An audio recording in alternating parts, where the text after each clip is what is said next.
അസ്സലാമു അലൈക്കും വറഹ്മത്തുള്ളാഹി വബറകാതുഹു. പ്രിയപ്പെട്ടവരെ, പരിശുദ്ധ ഇസ്ലാമിലെ രണ്ട് പ്രധാന ആഘോഷ സുദിനങ്ങളാണ് ചെറിയ പെരുന്നാളും വലിയ പെരുന്നാളും. രണ്ട് പെരുന്നാൾ സുദിനത്തിലും അല്ലാഹുവിന്റെ റഹ്മത്ത് ഭൂമി ലോകത്ത് പ്രത്യക്ഷപ്പെടുമെന്ന് ഹദീസിൽ കാണാം. പെരുന്നാൾ ദിനത്തിൽ ഏറ്റവും ശ്രേഷ്ഠവും അതിപ്രധാനവുമായ ഒന്നാണ് പെരുന്നാൾ നിസ്കാരം. അതുപോലെ നിങ്ങൾ പെരുന്നാൾ ദിനങ്ങളെ തക്ബീർ, തഹ്ലീല്, തഹ്മീദ്, തഖ്ദീസ് കൊണ്ടൊക്കെ ഭംഗിയാക്കുവിനെന്ന് ഹദീസിൽ കാണാം. പെരുന്നാൾ ദിനത്തിൽ ചൊല്ലേണ്ട ദിക്റുകൾ പറയാം.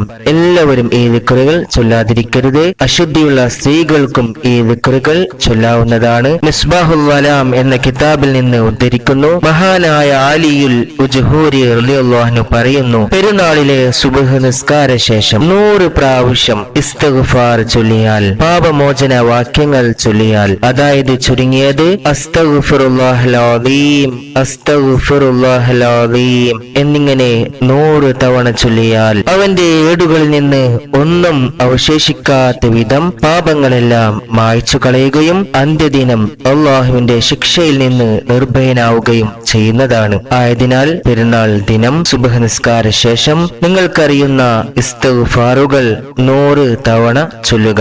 അതുപോലെ പെരുന്നാൾ ദിനം രാത്രിയോ അല്ലെങ്കിൽ പകലിലോ ഏതെങ്കിലും ഒരു സമയം സുബ്ഹാനല്ലാഹി വബിഹംദിഹി, സുബ്ഹാനല്ലാഹി വബിഹംദിഹി, സുബ്ഹാനല്ലാഹി വബിഹംദിഹി, അല്ലാഹുവിനെ ഏറ്റവും ഇഷ്ടപ്പെട്ട ഈ 2 വചനങ്ങൾ 300 തവണ ചൊല്ലുക.